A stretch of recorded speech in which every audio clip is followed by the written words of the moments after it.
when we left last time, I just gotten to the point where I said t is plus or minus the square root of 5, which came from I set the velocity equal to 0, a place where a turnaround happens, velocity is 0, and it changes sign, and the velocity was 0 by taking this velocity equation, which is right here.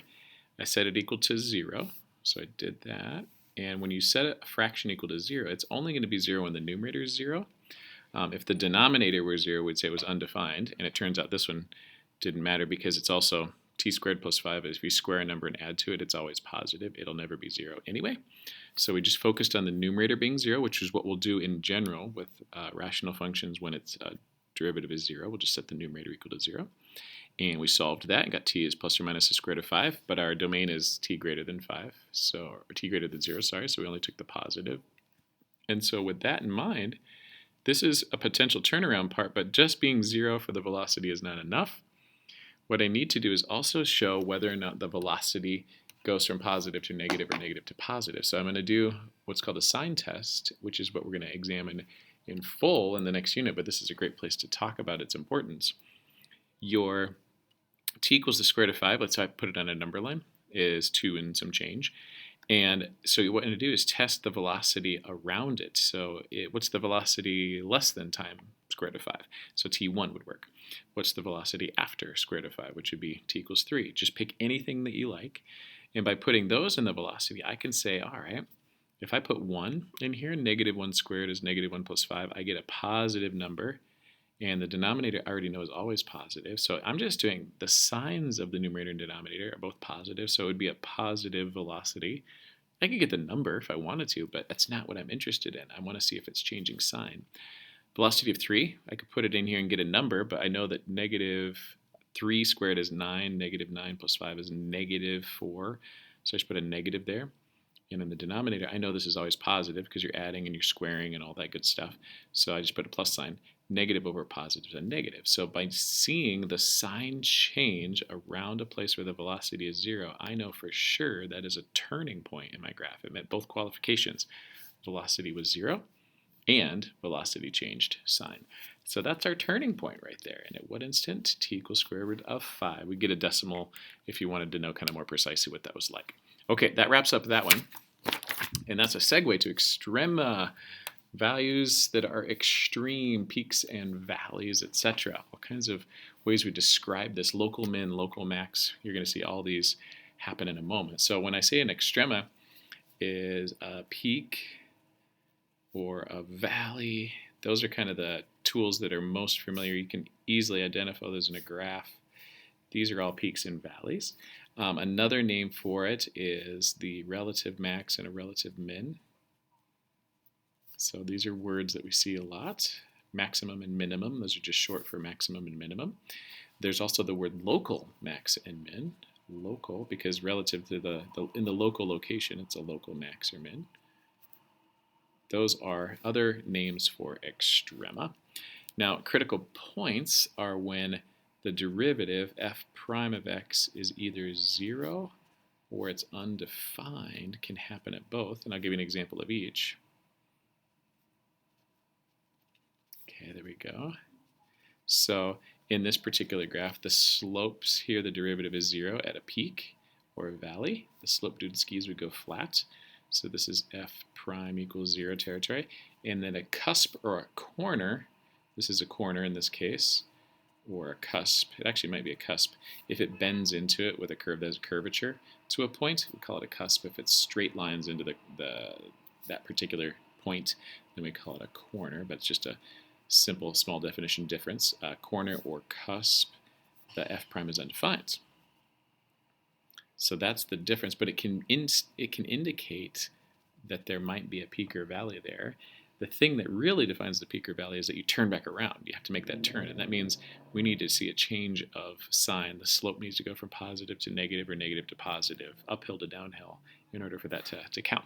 So if I go down below, critical points when f prime is 0 and defined. Now you can also put under there, we're talking peaks and valleys.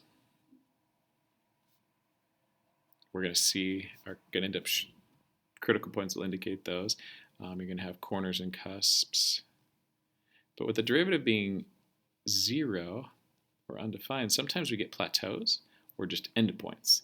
So it can also be the endpoints or a plateau that takes place in it. So sometimes there's a more definition, but these are some critical points. I'm just going to label them in here. We leave the ends as called end points, but critical points are the derivative of 0 undefined within the domain of that function. So I'm going to circle, I might darken them in too.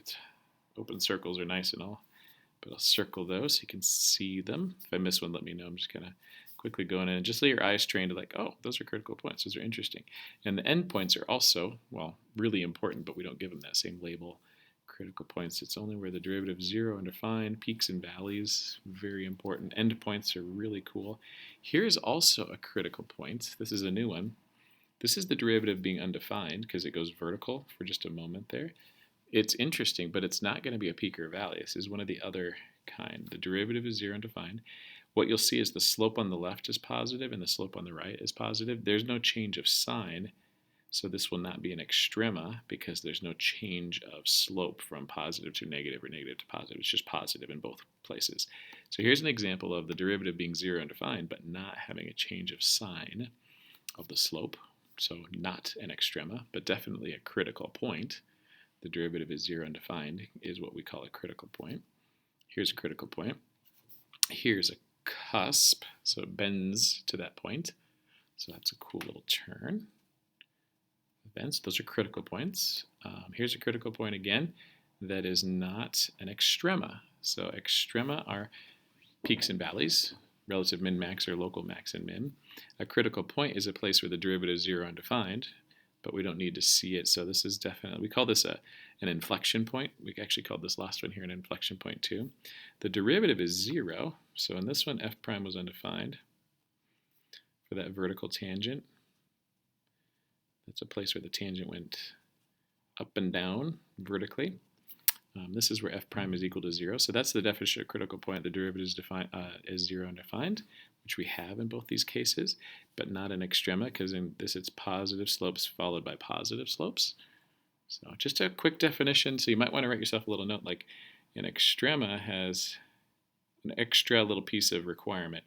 F prime equals 0 or undefined, and f prime changes sign. That's where I'm at with that. That's my little note.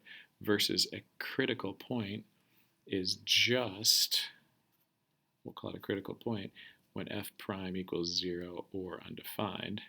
So extrema is that extra layer on there. And you can see in the graph, so you can recognize the extrema as a peak or a valley. That happens, these are extrema. But when it's just a critical point and non-extrema, you see that it just doesn't come to a peak or a valley. The slopes on either side are the same. Okay, turning it over to the next round. So what if I don't have a graph? Can you do all this stuff? Well, first thing, find the critical points, and then we can later on, if the question asks, decide if the critical points are extrema by seeing if there's a change of sign of the derivative. But right now, it's just critical points. So where is f prime equal to 0 or f prime undefined? Is what we're looking for, and this is a nice polynomial. So this graph will just have peaks and valleys. So the derivative is 3 comes out front, reduce it by 1, minus 9. So that's our derivative. And what we're going to do is set this equal to 0. It's never undefined. Graphs are undefined, or derivatives are undefined if you're taking the square root of a negative, or actually more about denominators being divided by 0, things like that. But we're going to set this equal to 0. Factoring is probably my favorite way to go about solving this one. So I'll do that. Difference of squares taking place, and that means x equals 3 and x equals negative 3 are critical points. I don't know if they're extrema. Turns out they are, but we're just identifying places where the derivative is 0. Done. Those are my critical points. Sometimes we call it CP. On the next one, if I derive this either by quotient rule or the chain rule, and if I rewrite it, I can do the chain rule. So this would be 4 minus x squared to the negative 1/2. So if you want to do that, then g prime would be bring the power out front, keep the inside untouched, the derivative of the outside with the inside untouched. So this becomes negative 3/2 times the derivative of the inside, negative 2x. This is fine, but I'm going to rewrite it. There's a negative times a negative and a half times 2 I really want to deal with, a negative exponent I want to play with. And simplifying here becomes really important because of the stuff that it shows. 4 minus x squared to the 3 halves is what I'll write. And I'll even go a step further. I'm going to bust that apart as 4 minus x squared to the half, which is a square root, then to the third again. Now, the squared, 4 minus x squared, the square root can't be split amongst those. So don't write 2 minus x. That's not true. But you can't split the radical over a plus or minus sign. You can't distribute a power over a plus or minus sign. You just leave it. So we're set.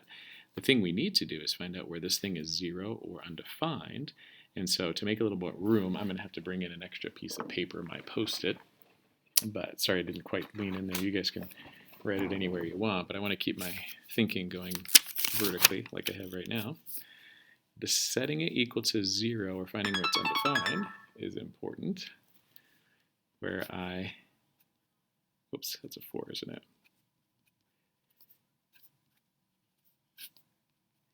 When I set it equal to 0, you can focus just on the numerator.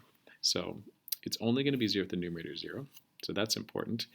So f prime equals 0 when the numerator of a rational is equal to 0. And that's an easy one, isn't it? So x equals 0. The slope is 0 at x equals 0. That'll make that fraction 0 no matter what. Now, f prime will be undefined when the denominator is equal to 0, because you need to be dividing by 0.